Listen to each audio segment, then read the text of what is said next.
Oke. Assalamualaikum warahmatullahi wabarakatuh. Alhamdulillah wassalatu wassalamu ala Rasulillah.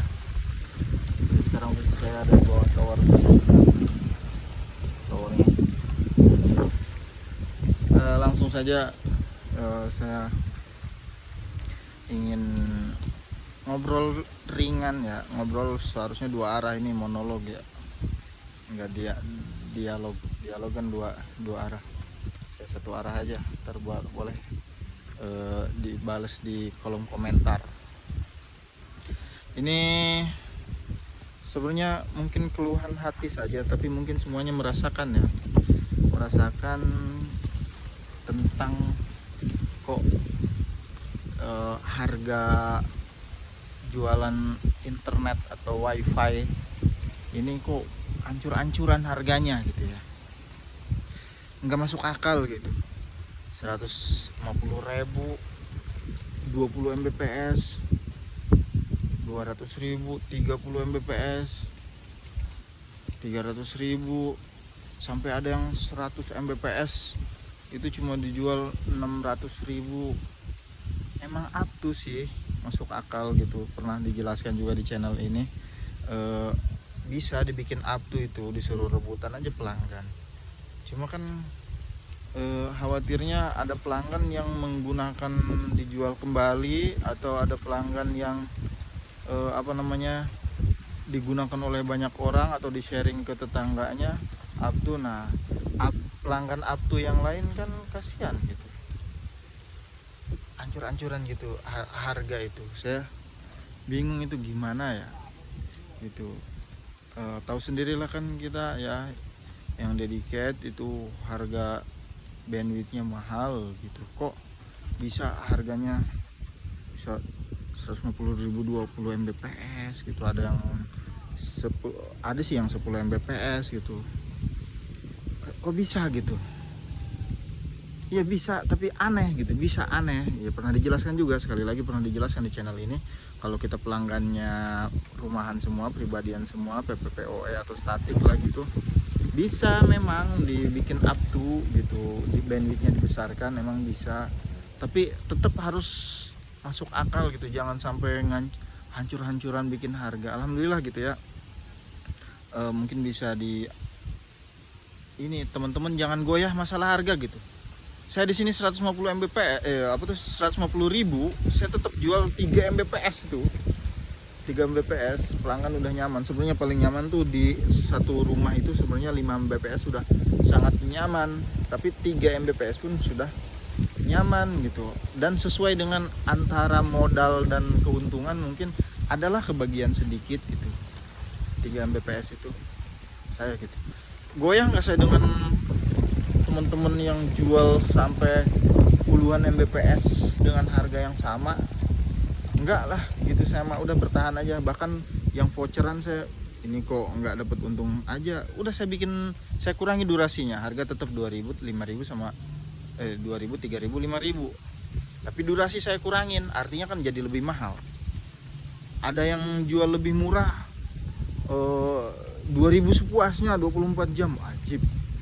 Saya mah udahlah bertahan dengan harga yang normal aja gitu. Tahulah teman-teman, modal bandwidth itu berapa, kok bisa gitu ancur-ancuran. Apa saya yang bodoh strategi tentang mengatur bandwidth? Mungkin aneh saya juga, cuma saya masukin ke logika, nggak masuk lah gitu. Emang pernah dijelaskan kalau voucheran semua jaga traffic bandwidth. Kalau voucheran sama rumahan emang perlu juga, udah kayak ISP aja, jangan sampai teper bandwidth gitu. Kemudian yang rumahan baru bisa dibikin up to. Kalau full rumahan semua nggak ada yang voucheran, itu bisa dibikin up to. Emang bisa gitu. Tapi tolong, masya Allah gitu ya, teman-teman jangan sampai pada bunuh diri gitu. Harganya itu kok ancur-ancuran gitu. Udah, kita mendingan bertahan di yang mahal, jaga kualitas masing-masing gitu di usaha ini gitu. Sesuaikan dengan modal dan penghasilan. Jangan sampai, yang nggak tahu ini ya, saya ada cerita orang pengen membangun nama aja gitu, namanya biar bagus di mata masyarakat, dia punya usaha ini jualnya yang nggak ngambil untung. Kasihan yang pengusaha-pengusaha yang pengen dapat untung, ya udah mah dikit untungnya gitu. Tahu ya, banyak curhatan-curhatan yang di usaha di bidang ini selama bertahun-tahun, mungkin ada yang sampai belasan tahun, mungkin ada yang sampai 2 tahun, 3 tahun, sampai 4 tahun, sampai 10 tahun. Ya penghasilan tuh buat upgrade doang atau buat perbaikan doang. Ada sih yang nyangkut-nyangkut uang gitu, yang nyangkut-nyangkut buat beli beras, buat beli kehidupan sehari-hari gitu ada. Tapi nggak besar gitu, secukupnya saja gitu. Itu pun jualnya harga normal, nggak jual harga ancur-ancuran. Di sini saya ngasih saran ke teman-teman yang usaha di bidang RT RW net ataupun yang sudah ISP, janganlah harganya dibuat hancur gitu. Kalau saya pernah waktu umur 14 tahun saya pernah belajar tentang distribusi dagang. Ini kan sama juga distribusi internet kan, dari pusat kemudian ke ISP, kemudian dari ISP ke RT RW net, dari RT RW net ke masyarakat. Kan itu sama juga distribusi, sama aja kayak pabrik, kemudian lempar ke agen, kemudian dari agen lempar ke warung pengecer, dari pengecer dilempar ke pelanggan, dijual ke pelanggan. Itu ada aturan mainnya gitu, masalah harga. Nggak boleh produsen ngejual harga ecer, nggak boleh agen menjual harga ecer, nggak boleh ya gitulah gitu.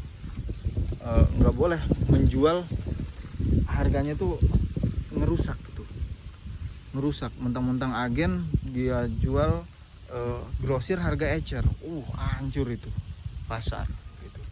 Jangan sampai gitu ya. Kalau ISP juga kan ada yang ISP belum, dia bukan RT RW net, ada ISP yang jual ecer. Jangan sampai karena dia punya bandwidth yang besar kemudian dijual murah. Kasihan RT RW net nggak bakalan dapat lapak gitu. Ya jual harga normal gitu, yang kira-kira tidak menghancurkan harga pasaran gitu kan. Rusak gitu harga, jadinya pada saling menjatuhkan harga, akhirnya rusak pasar. Coba dijual harga normal aja sesuai dengan kebutuhannya gitu ya. Ini mas saran doang gitu, jangan mungkin saya so tahu, lu ngapain lu tahu apa-apa kagak kok ngomong-ngomong tentang harga. Tapi kenyataannya gitu. Saya udahlah menyampaikan apa yang ada terbesit mengganjel di hati saya. Ya normal aja gitu usahanya, jangan hancur-hancuran gitu ya. Tapi nggak tahu, saya juga mungkin ada yang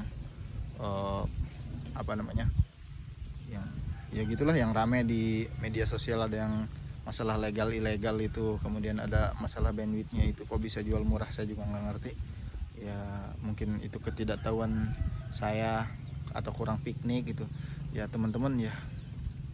Begitulah, jangan ditiru kayak harga, mohon maaf gitu ya, yang plat merah kan jualnya mulai dari 10, 20 sampai 30 Mbps, ada yang 50 Mbps, ada yang 100 Mbps. Mereka jualnya kecepatan segitu dengan harga murah karena mereka ada FUP-nya, ada FUP-nya.